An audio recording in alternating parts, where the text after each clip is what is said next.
Okay, it's time to get started. Welcome, everyone. This is a meeting, a session of the Detnet working group as part of the online IETF 111. Lou Berger and myself, János Farkas, are co-chairing the working group. And we have our secretary here, Ethan Grossman, who takes the lead on minute taking and does a really good job. Many thanks, Ethan, for that. We have all the material at the usual place. You can see it on the screen, and also the working group information. As part of an IETF meeting, we follow IETF rules and procedures, and by participating, you accept to agree to follow these process and policies. And just to remind you that this session will become the part of the permanent record of IETF, and by participating, you agree to that recording. Participation is a contribution, and many thanks for that. If you are not familiar with the IETF note well, then I would suggest to check in detail. You have found the Mitaco, that's great, and we have the great combined feature in the Mitaco chat is combined with Jabber, but we have all these available at the usual places. We have the online slides at the meeting place, and the minute taking is a joint effort. Lou has already provided the link in the chat window as well, so please join the minute taking and help the joint effort. This is the Detnet session Friday where we are, and we already had a joint session with the PAS and the MPLS working group on Tuesday, where the main scope is the evolution of MPLS and Detnet leverage the MPLS data plane as well. So we are taking part in that effort as well. So this is our agenda for today. I know it's an eye chart. It is available in the usual place, as I mentioned. So you can check it and read it more in detail there. We ended up with a packed agenda. Following actually the guidance on requesting an hour session that we got, and based on the previous IETF, where the second hour actually was dedicated for Yang, and the activity on the list at that time. So I would like to ask each presenter to stick to that time plan, which was provided well in advance. I would like to thank to the great presentations and then very nice charts in many of those. It's really good to have them available, but given the short time, I suggest to make your points and the gist of your presentation. Given the situation where we are, I will come back to a potential interim in a later slide. We have a couple of RFCs published since the previous IETF. This is really good news. With that, this is the security RFC and the rest of the data plane RFCs, except for one when it comes to the data plane, the IP over MPLS is with the RFC editor to be published very soon. And the one following it is the bounded latency, which is heading up for ISG review, ISG telechat. We have the Yang in a status that is post working group last call. The contributors, authors are making a really great effort in addressing the comments received during the last call, and we expect to have a new revision uploaded soon. One of the working group documents is not on the agenda, the controller plane. There was no request for that this time. We just got an incoming liaison like a few days ago from ITUT Study Group 13. The title is Work Items Related to Deterministic Communication. So this sounds a very interesting topic and very much related to our efforts in the Detnet working group. This is the link to the liaison, and there are 3 attachments. Looks very interesting. Some part from the liaison letter is copied here. This incoming liaison is for information. That is, no specific response is requested. But I would suggest to review and check offline. I mean, it looks really interesting, and it's up to the working group to decide whether or not to respond. We can send an unsolicited response, and we can develop such a response if the group decides to do so on the list.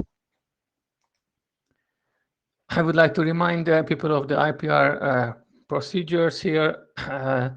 Early notifications on IPR is encouraged and welcome. We have 2 checkpoints for IPR call when a document gets adopted by the working group, and actually during working group last call as well. As for this working group, we introduced another step that we ask an author to make a declaration when joins becomes a new author in an already working group document. We have been working remote, as all of us know. We would like to mention and keep mentioning to use the mailing list. That's the hub for, let's put it this way. And when it comes to virtual meetings, we can schedule meetings as needed. We can schedule interim meetings and informal working meetings as well. We have been using that format for a while for data plane, for Yang, and most recently for OAM. You will hear about that. I expect to continue the OAM, these informal working meetings, and potentially the controller plane as well. There is a highlighted item here. As I already mentioned at reviewing the agenda, that we think we do, and then see it from other people's thoughts as well, that the group could benefit an interim meeting, for example, on the queuing topics to be discussed, and checking the vacation plans and stuff like that. September would be a good month. The week of 6th of September could be a candidate, because after that conferences and other standards meetings get started. So that's sort of an early September. 6th of September is a bank holiday in the US. Friday is not good. So our proposal is 9th of September, starting at noon UTC, which is translates to 9 a.m. US Eastern, 3 p.m. Europe, which is a hotspot, sweet spot. We know all of us have standing meetings, myself too, speaking as an individual, but I would give priority to the single occurrence Detnet interim. I see Toles in the queue, so Toles, please. That makes my presentation already 1 slide shorter. How about a doodle for that week? Just to hopefully. Can you take it to the list, please? We are so tight on time, unfortunately. Yeah, so let's discuss it on the list any further, just to give people time to meet the presentations. And let's conclude this chair's intro with some information on related work ongoing. This is just an updated summary on the IEEE 2.1 TSN task group. Some new works, some works have been finished since the last update. Some new works have been started, including base standards like synchronization and new profiles like aerospace. And another important item is that the TSN topics and other IEEE 2 topics, including all kinds of wireline and wireless, like .11, .15, are coordinated by the IEB IEEE 2 coordination team. There are regular meetings, like open meetings, and documented here as usual. And one more recent item related to very closely to Detnet is that the EVNO Alliance has started the Detnet study group, like the group has been approved. That's where we are. And with that, I suggest to move on to the next, or the third presenter, actually. Let me share, which is Greg. Yes. I will navigate. Yes. Hello, everyone. My name is Greg Mirsky. I'm presenting update on the framework OEM for Detnet. Next slide, please. Okay, so we had great discussions and comments that much appreciated from Balázs and Pascal, and that helped us to move the document further. And thanks to Janos for chairing our bi-weekly calls, and that is definitely very good and helpful to progress this work, and I believe any work. So what updated? We updated the terminology to do clarification of what would be interpretation of Detnet OEM instance map in the OEM documents, and then we paid special attention to the terms that often used, like in-band OEM and out-of-band OEM, and they specifically for active OEM. So active OEM, it's an OEM methods that use specifically constructed test packets that are injected in the network. And we want to stress that for the measurement, active OEM must be in band, because otherwise we cannot accurately, properly interpret the results, the observed behavior of the test packet, and correlate it with their behavior and treatment by the network of the data packets that flow being monitored. But at the same time, there are some cases where out-of-band OEM packets can be used to do the measurement and collection. So the out-of-band OEM characterized by either not following exactly the same path as being traversed by the data packets, or not being treated by the network as QoS or packet replication duplicate elimination ordering function, the same way as their data packets. So, or both could be. So, for example, we have a proposal under consideration in IPPM working group on collecting telemetry, which may use out-of-band, traversing the same packets, but using a different QoS, not a Detnet QoS.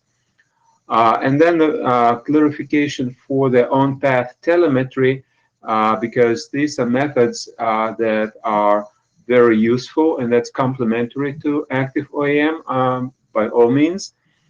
And we have a discussion of methods of collecting the telemetry information in the Detnet and possible impacts of different options. Next slide, please.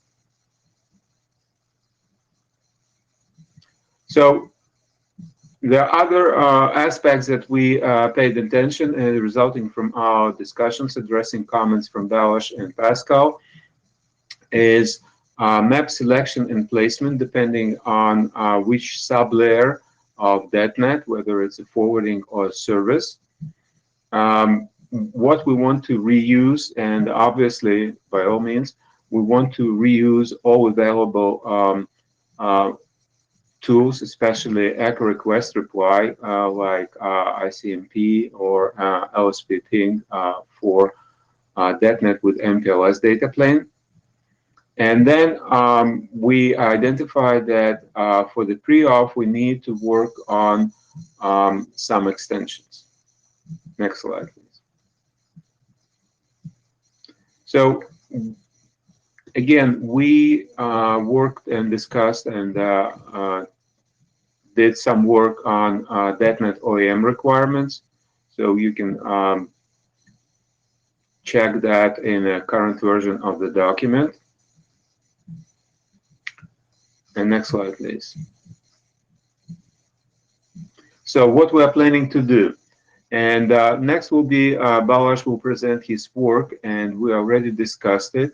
And we agreed and want the working group to consider that part of this document, individual document on a service sublayer OEM, to be integrated with the Detnet OEM framework document, which is a working group document, because it's a very valuable work, and it makes sense to have it in a single document.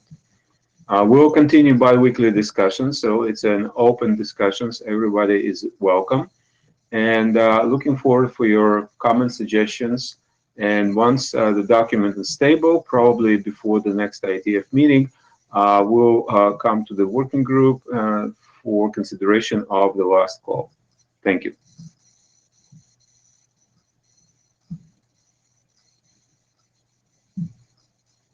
While the next person comes up, is there any questions? Janos, do we want to switch to the next deck? Maybe just one point we could make that there are the two other OEM documents, working group documents, MPLS and IP. And if we go for working group last call with the framework, maybe we can hold it in working group last call until the other ones progress mature enough. Okay, we'll consider that. Thank you. Thank you. Balázs, please. Okay, thank you. My name is Balázs Varga, and I will give some information about this draft, which is dealing how to provide Detnet OEM functions for the service sublayer. Next slide, please. This draft has been submitted as an individual contribution to OEM discussion. And in particular, the main target for that was to kick off the workgroup discussion on introducing OEM for the Detnet service sublayer. As Greg already mentioned, this was discussed, and it is planned that some part of this draft can go to other drafts, and if the workgroup intends to do so. Next slide, please. So the current content of this draft is about two major topics. One is the requirements on OEM for the Detnet service sublayer, discovery of Detnet relay nodes in the Detnet network, collecting Detnet service sublayer specific information from the Detnet relay nodes like configuration, operation, status information. This is also something that should work for both Detnet data planes, both for MPLS and IP. This is something that we intend to update and put to the OEM framework, as Greg already mentioned. The other major group of information are related to a so-called Detnet ping functionality. The main challenge for end-to-end OEM is that the forwarding sublayer segments, they are terminated at the Detnet relay nodes, which are providing the service sublayer functionalities. This functionality is providing via two types of OEM packets, Detnet echo request and Detnet echo reply packets. The information to discover and to collect information about the status, the operation of Detnet relay nodes. The draft deals with the various relay node roles, whether they are originating or targeting, or they are targeted node from OEM perspective, or they are just simply intermediate Detnet service sublayer nodes, how they should behave, what processes they should do. And the OEM processing are defined depending on the Detnet relay node functionality from service sublayer perspective. And packet elimination function is highlighted because that is the most challenging functionality from Detnet service sublayer perspective. Next slide, please, or Lou.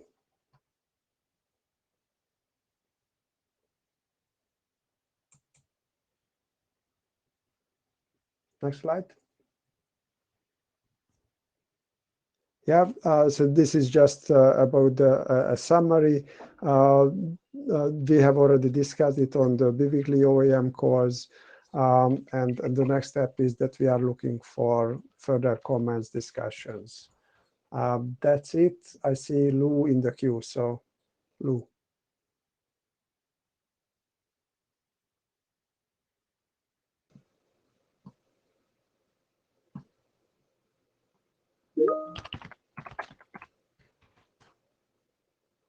Okay.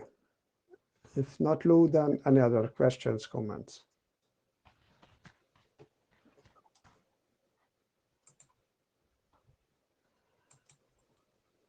Can you hear me, guys? Yes, I heard you fine through the whole presentation. Okay. Seems to be that Lou lost audio. Maybe let's go to the next one and can come back to the question. Okay, this draft is about to provide pre-op functionally for the Detnet IP data plane. For many people looking to Detnet data planes, the major difference between the Detnet MPLS and the Detnet IP data plane is that the Detnet IP data plane does not provide pre-op as it is defined with this simplified IP data plane. And together with the co-authors, Andrew Mallis and János and myself, we intended to show how to provide pre-op functionality for the Detnet IP data plane. Next slide, please. So this draft is an informational draft, and it is providing based on RFC 9025, which is the Detnet MPLS over UDP IP RFC, how to ensure pre-op functionality for IP. Next slide, please. The goal of this draft was to add the pre-op functionality with the reuse of existing Detnet data plane functions. So we wanted to provide the Detnet service sublayer with minimal effort, both from standardization and also from implementation perspective. This solution, what is described in the draft, this is fully in line with the Detnet architecture, and it is maintaining the Detnet service sublayer and Detnet forwarding sublayer characteristics. Pre-op and sequencing is provided in the service sublayer, and the forwarding sublayer can be any routing function. So it enables seamless use of existing routing techniques like segment routing, like native IPv6, and so on. Next slide, please. The draft content is described in the basic concept, which is practically UDP tunneling between the Detnet relay nodes. On the intermediate nodes, on the Detnet transit nodes, it is maintaining the Detnet IP data plane characteristic with 6-tuple-based Detnet flow identification. There are also details in the draft regarding encapsulation, packet processing, how to do flow aggregation, what are the pre-op procedures in case of IP, and control and management parameters are also defined. Next slide, please. So this draft really leverage the existing Detnet data plane building blocks. There are no new header fields specified. It is a generic IP solution verse for both IPv6 and IPv4. It is defining pre-op at the Detnet service sublayer, and any routing techniques can be applied underneath of that service sublayer. And it does not require any additional processing on the transit nodes. So it is really focusing on the Detnet relay nodes. all the other nodes practically can work as defined previously. So we are looking for comments, and if people are happy, we can also ask for workgroup adoption, because this is really based on existing building blocks. Thank you, Balázs. Pascal?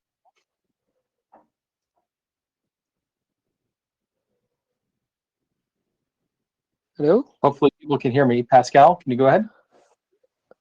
Yeah, so I made my first series of comments on this document, and there were a number of questions which were not really answered.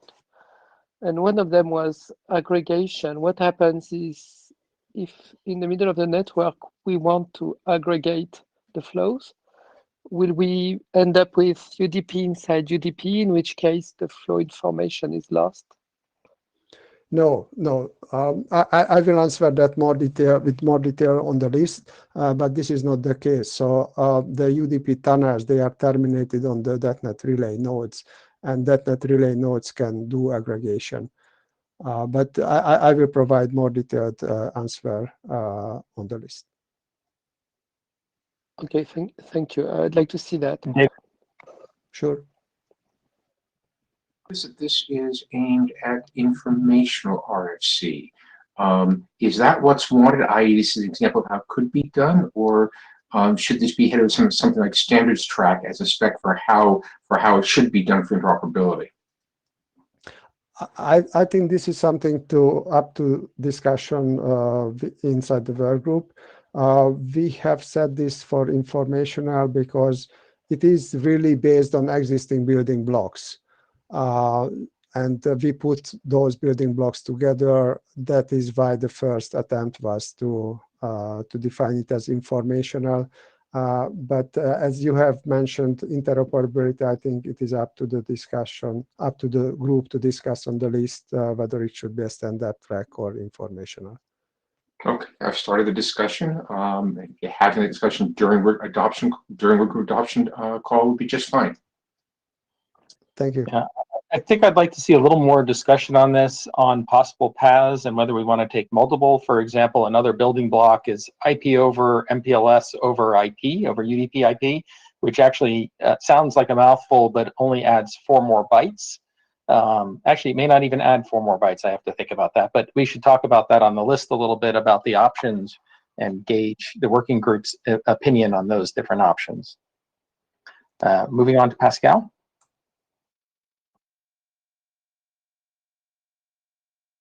Yes, so this is probably an alternate proposal to what was just discussed. It aims specifically at the IPv6 data plane, and proposes to place the Detnet information at the layer 3, so below UDP.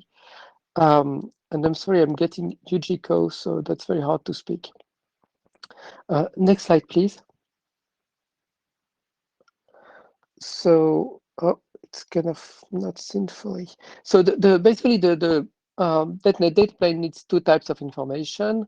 One of them is redundancy information. That's how you recognize packet duplication, and if you have a path, then that's also how you can check the order of the packets.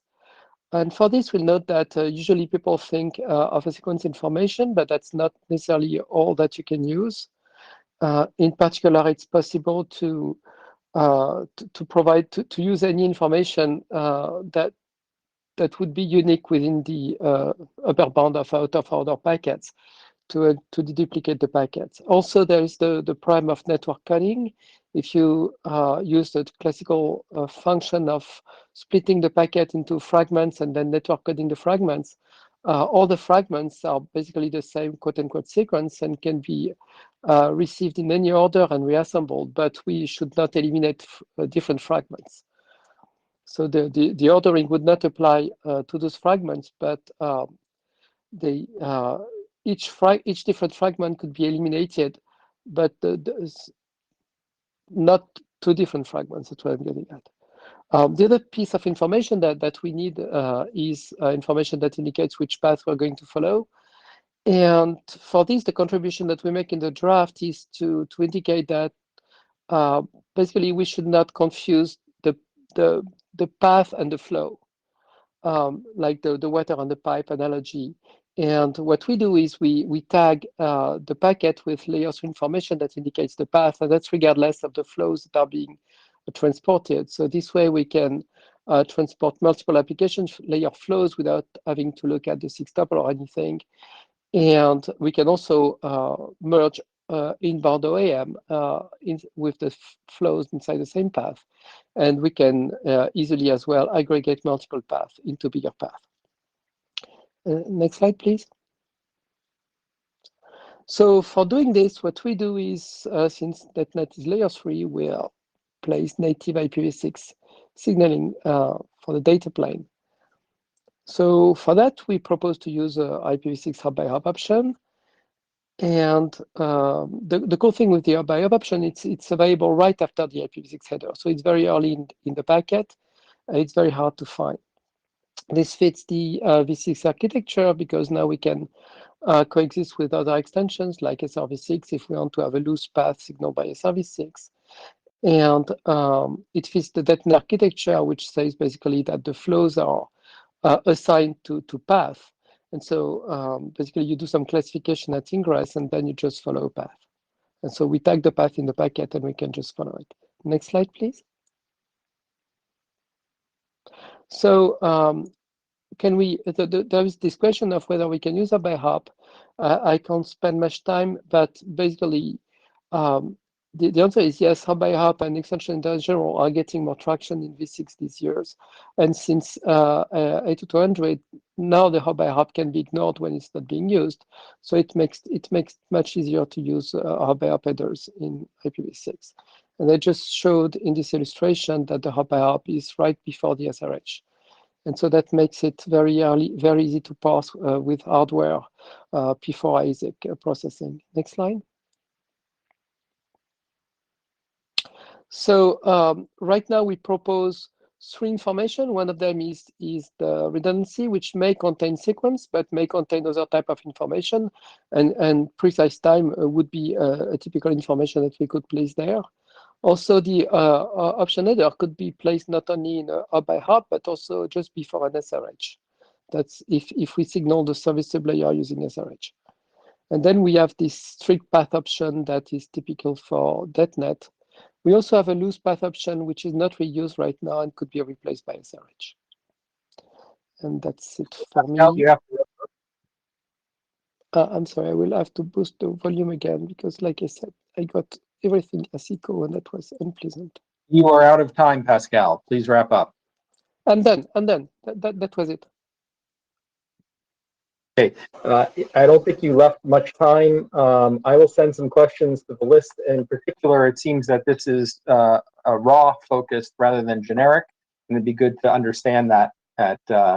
Again, we'll discuss it on the list. And with that, okay. the intent is not focused to raw, but yeah, okay. It's v6 I'll focus. comment to the list, and we can talk about there. Okay, this draft is about Detnet service sublayer functionality, the packet ordering function. And this draft intends to provide support for people who intend to implement this functionality. This is a contribution together with colleagues from Hirschman, Stefan Kerrer, Tobias Herr, János Farkas from Ericsson, and myself is the authors of this draft. Next slide, please.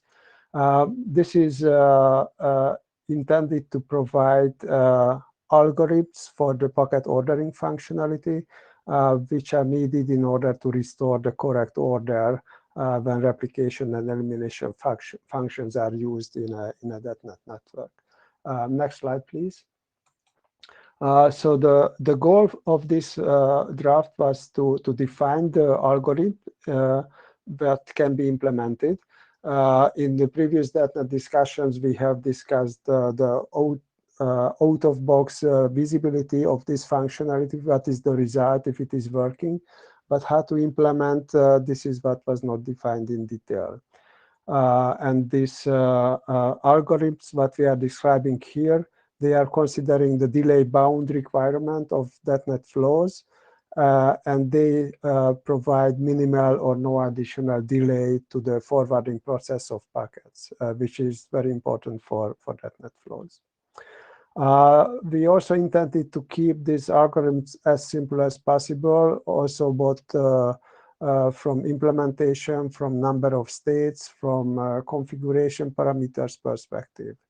And it was also aimed not to have any time synchronization related requirement between the Detnet relay nodes. The draft is containing two algorithms. The basic algorithm is described in detail. There is a special parameter that is used by this algorithm. It is called the POF max delay. This is the maximum incremental packet delay. If packets are out of order, you put them in a buffer, and that is the maximum time the packet spends in the buffer. It is an important characteristic that in-order packets are not delayed, and this basic algorithm can be used in scenarios where the delay budget of a flow at the point where you are doing POF allows that POF max delay time for all the packets received there. The advanced algorithm is an extension of the basic algorithm. It can be used for any scenarios. It is identifying the path of the received packet at the POF location and making this POF max delay parameter dependent on the path practically. Next slide, please. So there were already discussion on the list. We have received good comments and clarification questions. Based on that, we have also updated the draft. We are looking for further comments, and we think that it is important to have such a draft in the Detnet work group discussed in order to have the implementation of Detnet functionalities. That's it. Thank you. Torles. Yeah, I'm not even sure why we don't even want to have a standardized externally observable per hop behavior for that ordering function. Like, for example, this especially important case when you're switching over between the A and B stream, and you don't want to increase the jitter, but you already delay the shorter path latency A stream. These type of things are externally observable and would be good to, at least have standardized ways to characterize the behavior. The algorithm itself and, how good it will become may not be standard. Thank you. Thank you. In the interest of time, while Dirk is getting ready and the slides are coming up, I'd like to ask that people in chat express their interest in pursuing the work on the packet ordering function. If that's something of interest, please just say you're interested in the chat. Thank you. And with that, Dirk? Yes, thanks. Hi. Yeah, this is the RSVP for TSN network draft. This replaces a draft we previously presented at the IETF 110. Can you go to the next slide, please? We changed the premise of the draft to focus on the TSN networks, which I'll show in the next couple of slides. The key aspect is the RSVP changes for better TSN integration that followed the discussion that we had at the IETF 110. That's the main change. And if you go to the next slide, which outlines the main changes from last version, as I mentioned, we focus on RSVP TSN, as we call it in the draft, and the interaction with the lower layer technologies. That's the main part. For that, we map the DN flows onto the lower layer technologies. We don't limit it only to the Meta 1Q bridges. We simplified the use cases with that, where we provided a single deterministic network with TSN-enabled end system. We described 3 different use cases with a service proxy, and we use RSVP TSN across those use cases. So that's what is the one change. We changed section 3 on the design rationale, outlining changes to the data plane model, the reservation styles, the object definition and flow specifications that are flowing then into section 4, which is the first description of the RSVP TSN itself, where we describe the layer interactions revised from the previous version of the draft. And we also changed the API descriptions to align with the revised focused that we provided. In the structure, that's fairly straightforward. The use cases that revised the design rationale around the 4 different aspects that I mentioned before, and the revised and aligned terminology in section 4 for the layer interactions and the API descriptions, and that the security consideration we haven't started yet. That will come in the next version.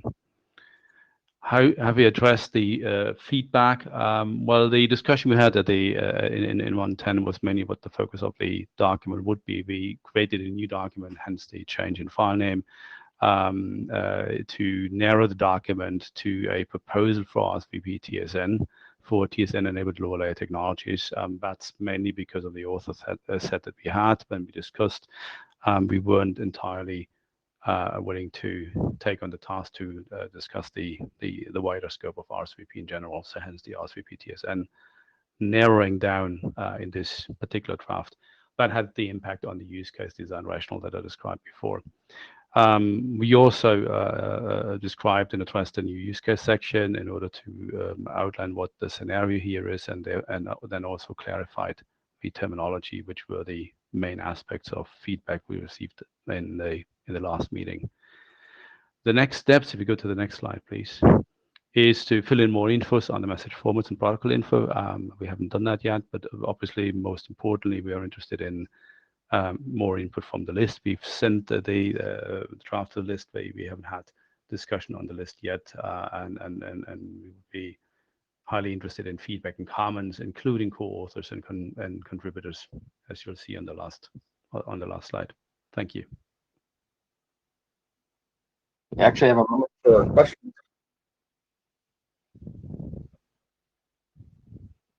So one comment that I put into Jabber is that we'll need to figure out which working group will handle this if this proceeds. We have a couple of other working groups that handle RSVP and adaptation to specific technologies. I will also comment that there really hasn't been a lot of interest in the IETF on working on RFC 2205 based RSVP solutions. So that we'll have to demonstrate that, I think, for this work to proceed. Thank you. And with that, thanks. Moving on, Kwan.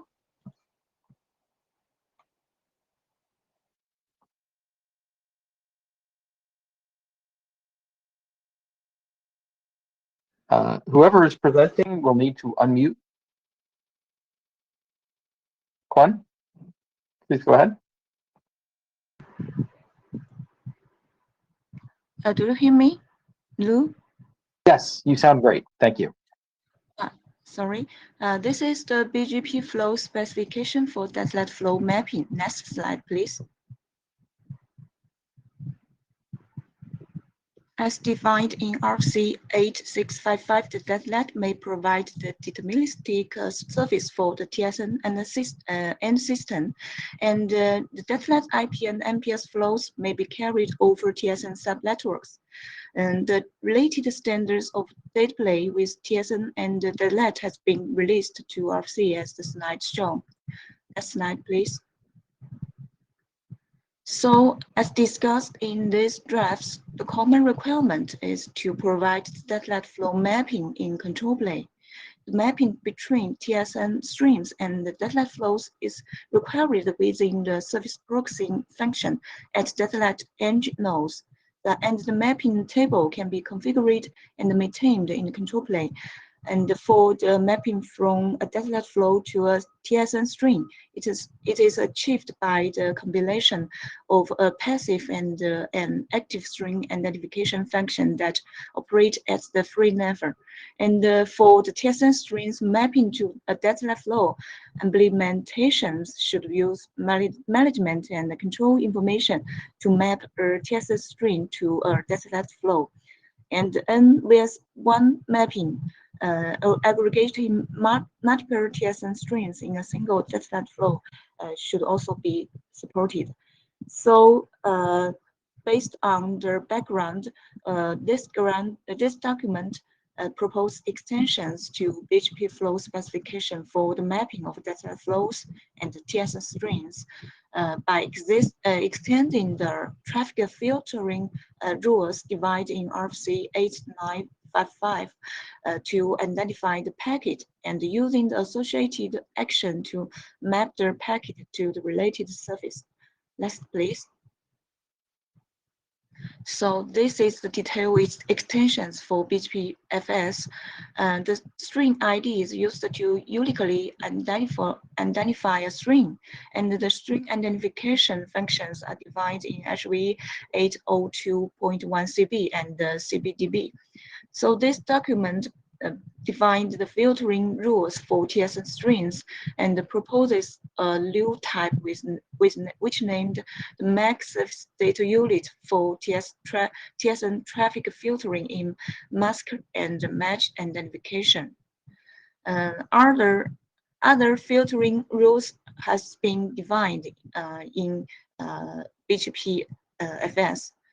So this document also defined the traffic action for TSN streams, and we proposed a sequence action extended community. The action is to accept the TSN streams and match the rule to map the streams to Detnet MPLS flow.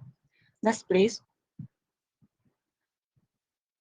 For a Detnet flow mapping to TSN string, this document also defines filtering rules for Detnet flows. We proposed a DCW type in L3 components flow spec for Detnet MPLS flow. This document also defined the traffic action for Detnet flows and proposed a TSN action. The extended action for Detnet traffic filtering is to accept the Detnet flow matches the rule and map the flows to the TSN strings.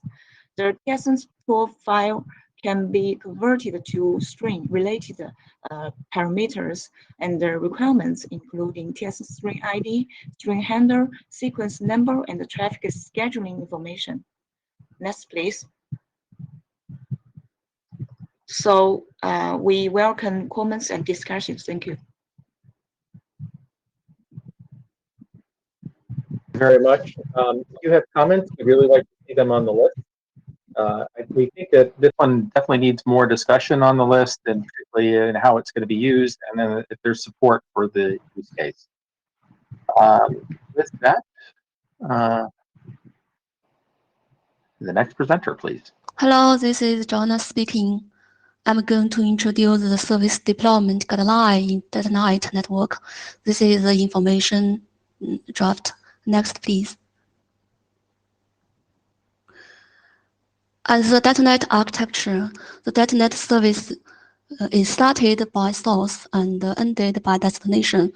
The Detnet service is mapped to the Detnet flow. The explicit routes deliver the Detnet flow. SDN controller manages and control the Detnet nodes. Next, please.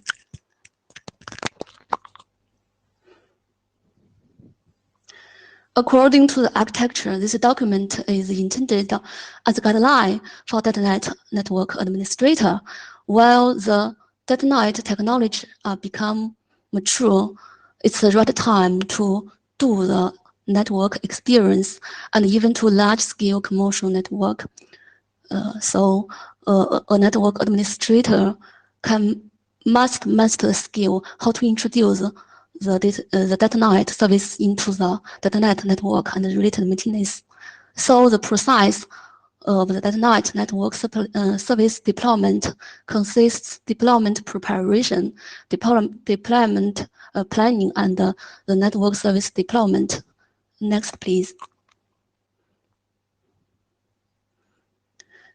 Before deployment, a network administrator must fully understand what is the Detnet service, Detnet flow explicit, and the relationship among them. So the administrator must provide the necessary input to evaluate solution feasibility. The following table lists the Detnet information described in RFC 9016 and the Detnet Young model. Next, please.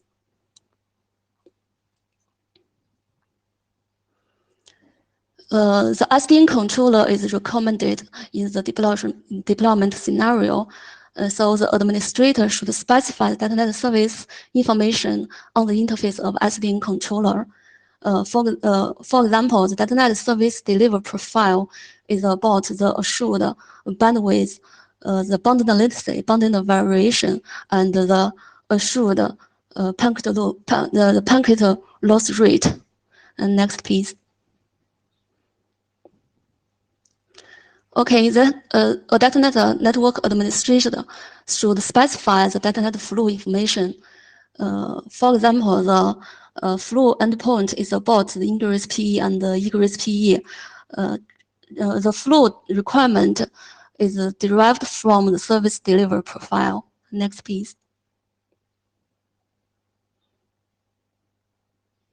Okay, a network administrator should also specify explicit path information. For example, the service protection is for eliminating the packet loss, and the queue mechanism is chosen by the administrator. For example, cyclic queue forwarding is easy to evaluate the bounded latency. Next, please. Okay, after the information by the Detnet administrator, the controller will convert the information into Detnet, the network configuration by the netconf_young. For example, MPS segment routing enable Detnet capability, service configuration, flow configuration, and so on. Next, please. After the configuration, the ingress node will perform the function. For example, the ingress node identifies the Detnet service, maps the Detnet service to Detnet flow, establishes the explicit path. Next, please. Okay, the security is a very important and necessary factor according to the RFC 9055. It's all. It's the new, yeah. Yeah, thank you so much for the presentation. Sorry to cut you off. We're really tight on time. We always appreciate service provider input. So again, thank you for bringing this work to the working group. Troilus? Thank you.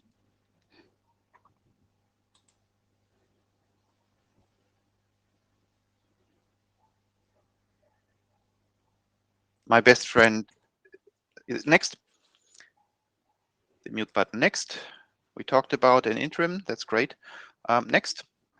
Okay, so I just wanted to talk about two of the high-level problems that I've written in the document. It's a lot more comprehensive. Please read it and comment on it. The main issue is that I really worry about Detnet being possible to implement in high-speed 100 gigabit and faster, low-cost, wide-area network equipment in a metro space, hop by hop. And that is because of the per hop, per flow queuing model that we have. It is very expensive to implement in hardware. It basically creates a lot of churn when it needs to be updated because user created flows require signaling to every hop. Service providers typically, as my experience from TEAS has been, don't like that. They only want to have signaling to the edge. There are more issues. Next slide. So effectively, unfortunately, there is text error in here, right? So what we would like to have is really just the signaling to maybe an ingress router to shape or gate the flow, as it's called in TSN, and that's the text issue on every hop, just having diffserv class-based queuing for the Detnet flows and not per flow state that needs to be updated. And this also would make Detnet compatible with traffic steering that's stateless, specifically SR MPLS or SRv6, and for multicast beer. So that's the one big point. Next slide. That's what the tech next. That is just a textual explanation. So the second one is about actually bounding jitter more than not bounding it at all. And so there have been two terms been phrased in the industry. In time is basically when the jitter is really maximum, and that's what we have with TSN ATS, or for the most part in-serve guaranteed services. There are queuing mechanisms where the network takes care of the buffering of the packets. We call them on time, so it's close to synchronous delivery. And I've tried to have a picture here, which I could explain more in the interim, which basically shows, especially for tight control loops like we see in industrial or remote driving, many of the interesting new money-making applications, the problems that we have when we don't have on-time delivery, right? One of them is obviously a lot more, timing requirements for the endpoints. Next slide. So here is basically the proposal that was already posted last IETF, not brought up this time, that we had as an example of how this can be solved, right? Because just raising problems isn't really useful if you don't show that there can be solutions. So this cyclic queuing with packet tagging, I think there is some rendering issue here, it's too small. In our proposal, that solves all these issues. It's also reducing the amount of clock synchronization required, and is quite flexible because of the number of cycles possible. So yeah, that's it, I think. Next slide. That should have been it. Oh yeah, I've started to build a comparison slide of the different algorithms based on the different factors of interest, and I think that should be one of the work we can expand on to actually come to judgments. And that's, I think, should be this. Yes. Okay, thank you. And so we are planning an interim on this broader topic. I do ask that you remove the history lesson and also, subjective material from the draft and stick to the technical issues, please. There's quite a bit in the beginning that is not relevant to what you presented here. Can you put it to the list explicitly what you're talking about? Then we can go on here. Thanks. Okay, and let's move on to Zhangpeng. Okay, can you hear me? Yes, you sound good. Okay, thank you. I'm Zhong Pengdu from China Mobile, and this slide is about the draft of microburst, and is version 3. Next slide, please. Okay, this slide introduce some modifications about version 3. We first make some clarification about purpose of the draft, and add some clarifications about what is large scale mean in our draft. And we also add some text into this analysis of the proposed method. Next slide, please.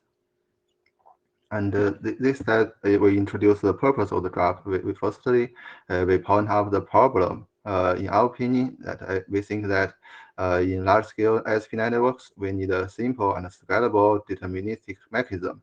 And the large-scale network, we mean that that network is relatively large, and so for a lot of users, and thus there are many dynamic flows in the network. In this large network, it is hard to do per flow shipping for the intermediate nodes because they have a high pressure on forwarding date. Secondly, we propose a potential direction for the problem. For example, we do this per flow scheduling on the edge, and do the per interface scheduling on the intermediate nodes. We have a larger aggregation granularity to ensure the scalability. Next slide, please. And in our opinion, we think that we need different level deterministic for the industrial networks. We think we need a high level of deterministic, and the TSN scheduling mechanism marked as this solution 1 is very acceptable. But we think that they are more complex and have a relatively lower scalability and are not likely to be adopted in a relatively near future for this large-scale network. And for the consumer network, we think that a relatively lower level of deterministic are required. For example, we have this solution 2. It's just the IP forwarding based on this statistical multiplexing in a relatively light load network. And we also have solution 3 based on the method of the document. We think that it can do a better job than solution 2 in the aspect of the higher deterministic. Thank you. We have a comparison for these three kind of mechanism. So solution 1 is a TSN mechanism, such as ATS, and they have a high level of deterministic, and but we think that it's not very good at the scalability and easy to not very easy to be adopted. And for the statistical multiplexing mechanism, we think they have a low level of deterministic and have a good scalability and easy to be adopted. In conclusion, we think the solution 3 we proposed method have a better scalability than the traditional TS mechanism and a better reliability than the statistical multiplexing based method. Next, thanks. I think this is all. Any comments?